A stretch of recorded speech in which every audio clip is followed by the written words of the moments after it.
History میں پہلی بار کسی اسپیس کرافٹ نے سورج کے ایٹماسفیئر کے اندر داخل ہونے کی ہمت کی ہے۔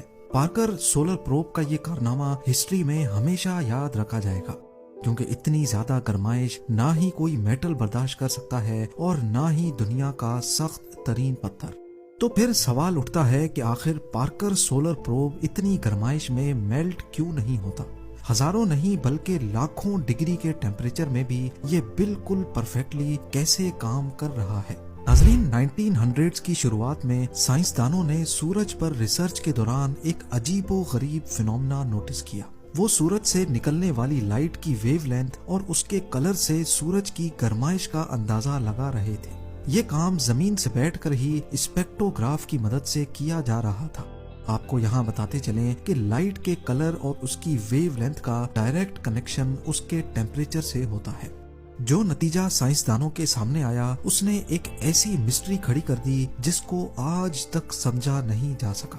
انہوں نے کیا دیکھا کہ سورج کی سطح یعنی اس کے سرفیس کا ٹیمپریچر تو 5500 ڈگری سیلسیس ہے، جبکہ اس کی سب سے آؤٹر ایٹماسفیرک لیئر کرونا کا ٹیمپریچر حیرت انگیز طور پہ 5 لاکھ ڈگری سیلسیس سے بھی زیادہ ہے، یعنی سورج کی سطح سے بھی کم از کم 100 ٹائمز زیادہ۔ یہ ایسا ہی ہے جیسے آگ سے دور جانے پر ہمیں زیادہ گرمائش محسوس ہو۔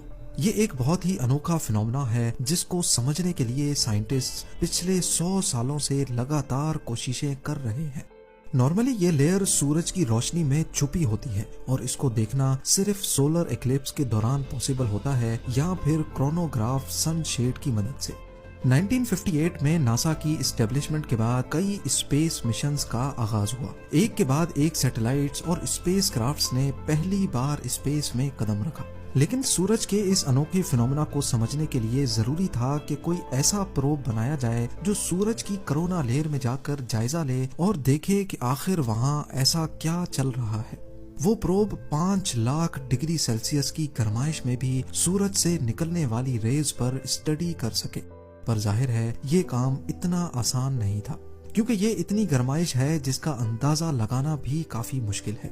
آئرن کا میلٹنگ ٹیمپریچر 1500 ڈگری جبکہ دنیا کا سب سے سخت میٹل ٹنگسٹن ہے اور اس کا میلٹنگ ٹیمپریچر بھی 3422 ڈگری سیلسیس ہے۔